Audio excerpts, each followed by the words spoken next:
Nós chegamos à reta final das eleições mais disputadas da história do Brasil.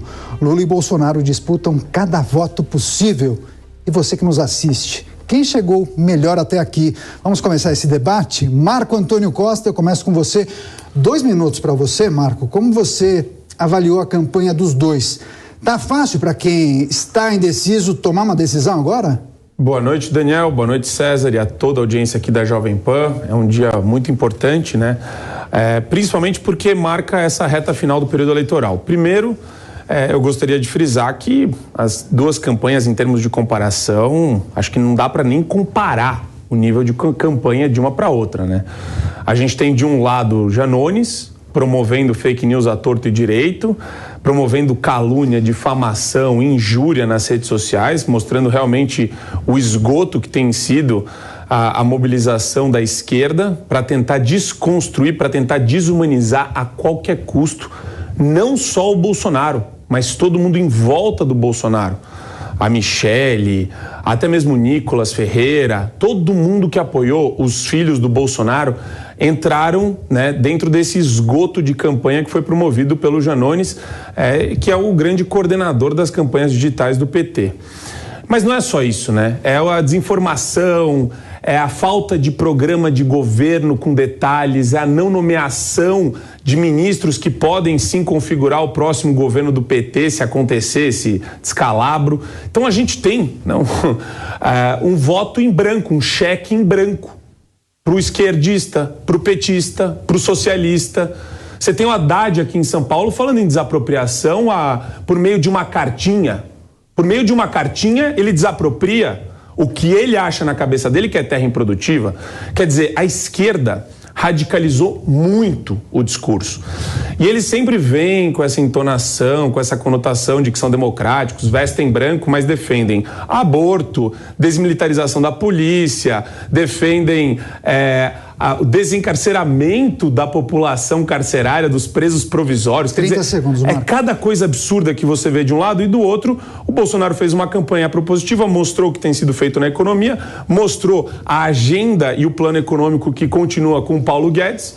Quer dizer, tem um viés propositivo, sempre defendendo valores conservadores. Eu acho que está muito fácil escolher, e nem falei aqui do passado petista, do passado de corrupção extrema, endêmica e estrutural do PT na nossa vida, que nos prejudica até hoje. Muitos assuntos para tratarmos nessa primeira rodada. Quero escutar o nosso convidado. Quem fez a melhor campanha na sua avaliação? César.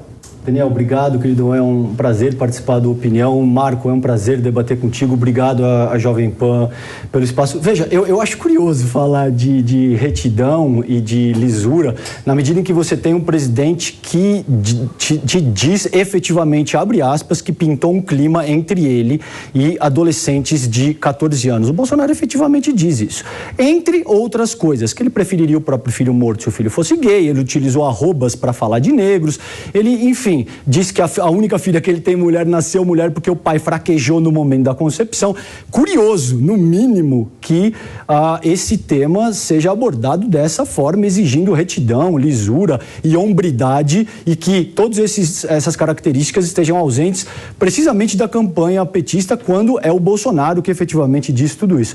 Bom, com isso posto, houve todo um esquema de estelionato eleitoral, sobretudo na seara econômica, que vai ficar muito evidente a partir do momento que o pleito tiver resolvido, considerando o preço da gasolina. Então, quando você parar na bomba para abastecer o seu carro e a gasolina tiver R$7, você diga que isso é invenção da esquerda, que quebrou o Brasil, que não tinha nada de estelionato eleitoral, enfim, e por aí em diante. Tem a questão do teto de gastos, que foi estourado em 19 bilhões pela campanha bolsonarista. Você teve aí uma série de aliados de primeira hora, Roberto Jefferson alvejando policiais federais essa semana, jogando granada, e a esquerda que é violenta e age com forma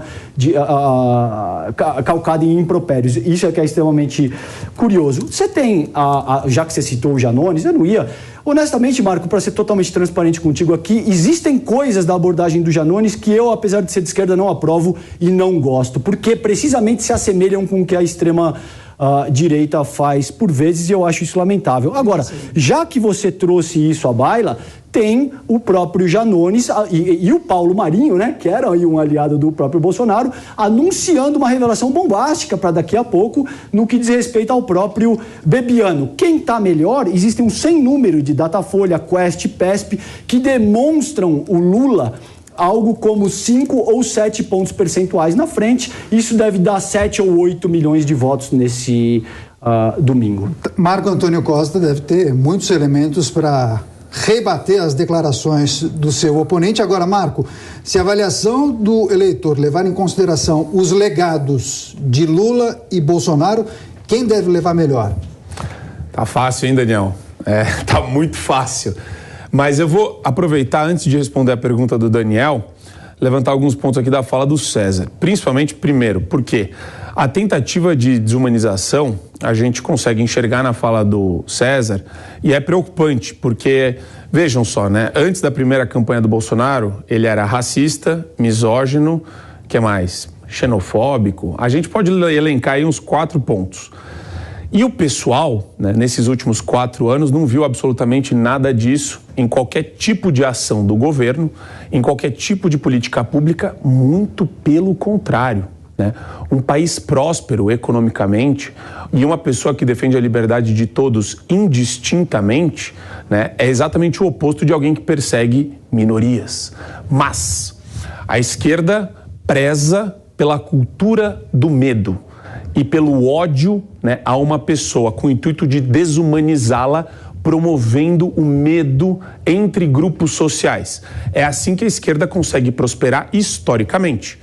Então, antigamente, aquele discurso do proletário contra o patrão virou o discurso do ódio entre homens e mulheres, negros e brancos, índios e não índios, e daí vai, né? Eles conseguem usar isso de maneira muito criativa em qualquer contexto. Então, quando você percebe que começam a apelar para pedofilia, canibalismo, imagina, o que o César falou, o César é professor, César é professor, não? Não, mas jornalista e escritor. Jornalista e escritor. Quer dizer, espera-se algum tipo de ponderação com relação a essas colocações. Mas quando eu vi no Twitter um professor de Direito Constitucional da USP alegando exatamente o que o César alegou dentro desse contexto de Bolsonaro canibal, etc., é uma coisa, assim, inacreditável. Então você percebe que eles perderam um pouco as estribeiras, perderam o fio da meada quando a análise fica prejudicada por uma torcida. Não tem nada de ameaça democrática, o próprio Bolsonaro deixa isso muito claro por meio das ações dele, inclusive o discurso dele inteiro de campanha, é de respeito às decisões do TSE, por mais injustas que sejam. Então, fica muito difícil, né, a gente levar em conta quando o argumento é só pela desumanização e o outro lado não fala nada. E outra, só para provocar o César, as próprias ações do Lula no ano do mensalão e durante todo o período do Petrolão, isso sim é antidemocrático. Isso sequestrou, o intuito era sequestrar a democracia brasileira com o projeto de se perpetuar eternamente no poder. Mesmo tempo para o César, 2,5. César. Veja, Marco, você sabe o que é curioso? Que você fala de desumanização quando eu só citei frases que foram efetivamente pronunciadas pelo Bolsonaro. Eu não inventei absolutamente nada. Fora de contexto. Ele disse... É importante Não, mas espera só um pouco. Pintou o clima. Marco, é uma frase que ele fala, inclusive, no Rica Perrone, no Caratapa, em qualquer lugar. Veja, mas você falou 2 minutos e eu não fiz uma inferência. É só veja. É para você lembrar que tem contexto. Ok. Veja, o contexto efetivo é que ele estava passando de moto, ele tirou o capacete e disse que pintou um clima entre ele e garotas de 14 anos. Eu não sei se você tem filhas... não acredita nisso. Eu não sei se... Não, seguramente eu sei que não acredita, não é por acaso. Eu entendo o papel que eu estou fazendo aqui. Agora, de muitas maneiras, não importa o que as pessoas acreditam ou não, na medida em que existe um fato material, ele disse isso.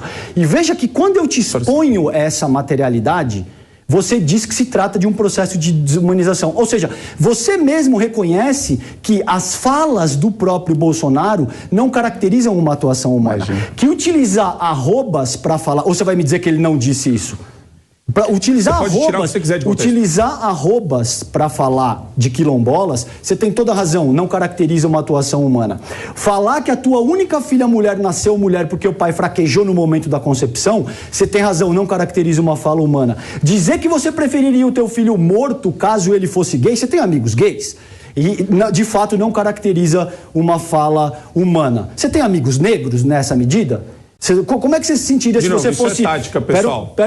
É óbvio que é tática. Você tem a sua, eu tô a minha.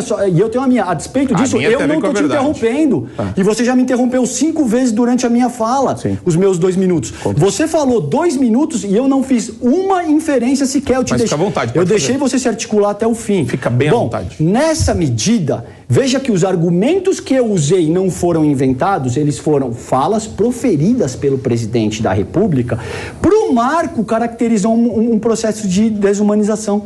Então isso que é curioso, eu sequer precisei abrir a boca, eu não precisei falar nada, de que, veja, essas falas são extremamente deletérias, comprometem o que a gente esperaria de um ser humano minimamente razoável no começo do século XXI e, quiçá, imagina como é que isso é percebido uma vez que é emitido pelo chefe do executivo de uma nação tão grande e importante quanto o Brasil. Isso não é simples piada, não é brincadeira. Toda vez que ele fala de um negro dessa medida, mais negros são mortos nas ruas. Toda vez que ele fala... É lamentável que você não entenda, Marco. Se você estudar ciência social aplicada e não direito, você ia entender como é que isso se reflete de uma maneira muito enfática na morte de gays, na morte de negros, na morte de mulheres. Para vocês, tudo isso é brincadeira da esquerda, é mimimi da esquerda, é narrativa da esquerda. É óbvio, você é um homem branco heterossexual que parece com o Clark Kent. É óbvio que você não vai sentir, em medida nenhuma, a agressão que essas falas produzem. Primeiro, eu queria agradecer o elogio. Marcos, só uma coisa. Nós precisamos passar por outros temas, mas para fechar esse assunto, né? Só dar uma mais fechadinha. 40 segundos para cada um, tá? Marco, 40 segundos, por favor. Pessoal, tudo que o César está falando aqui envolve uma tática argumentativa que a esquerda utiliza amplamente. Que nem eu disse, né? Eles gostam de jogar grupos sociais contra outros. Quando você tem uma figura candidata a presidente, ele vai tentar usar ao máximo qualquer recorte de fala, e eu posso fazer isso muito bem com qualquer fala dele. Se eu pegar, por exemplo, ele se tornar uma pessoa muito conhecida publicamente e der entrevista e falar o tempo todo na televisão, etc., eu posso tirar várias frases dele de contexto e utilizar para demonizá-lo. Por exemplo? Não, eu estou dando um exemplo de maneira ampla aqui, porque é isso que é feito com o Bolsonaro, direto. Querem atribuir ao Bolsonaro sempre essa pecha. E é meio ridículo isso, porque você tem todas essas populações e pessoas apoiando, inclusive, com uma expressão muito grande em termos de voto. Quer dizer, não tem nada disso. Mas a grande questão essa tese toda tem sim um caráter muito sociológico e mostra um pensamento enraizado de esquerda que confere ressentimento ao espaço de debate público, e o mesmo pessoal que faz esse discurso que é bonitinho, é meio que o discurso do politicamente correto do César, é o discurso que apoia a censura. É o discurso que apoia a censura aqui que está acontecendo na Jovem Pan. É muito simples. É só vocês verem as bandeiras do PT e o que o PT acha sobre censura e aniquilação da oposição. 75 segundos, César, para fechar. Bom, gente, veja, existe... Primeiro, Marco, só para te explicar algo dentro de ciências sociais aplicadas, que é o que a gente está discutindo aqui, o desenvolvimento humano, ele é histórico e cultural, não é a esquerda que determina. Não é a esquerda que determinou que existem diferenças culturais, históricas, e que existem classes que são usurpadas e oprimidas. Isso é fato. Vocês acreditam que isso é a historinha da esquerda? Porque, via de regra, você está numa posição absolutamente confortável. Você fez faculdade, você começou a trabalhar depois da tua faculdade... Você não sabe de onde eu venho. Marco, se eu estiver errado, você por favor me corrige. Não. Eu sou capaz de apostar, você tem razão, eu não te conheço. Agora, eu sou capaz de apostar enquanto homem, branco e cercado de privilégios, esse é o fato. Exato. Veja, o fato aqui é que essas diferenças e lutas não foram organizadas pela esquerda. Elas existem histórica e culturalmente. De muitas maneiras, infelizmente, Vocês não percebem isso, porque você nunca foi vítima desse processo. É um discurso de ressentimento Você está me interrompendo de novo. Eu vou fazer isso com você a próxima vez que você tiver esse artigo. Mas eu quero. Mas é deselegante, Marco. Não faz sentido. Gente, faz parte da dinâmica. Fechar esse assunto. Okay. César, só para encerrar, só para encerrar minha fala. Essa questão não é mimimi da esquerda. Existe todo um processo cultural e histórico que precisa ser endereçado, que infelizmente você classifica como vitimismo. Por quê? Porque você não é negro, porque você não é mulher, porque você não enfrenta todas essas consequências que falas como a do Bolsonaro causam para essas pessoas. Opinião de hoje é especial, hein? Debates profundos com Marco Antônio Costa e também César Calejão.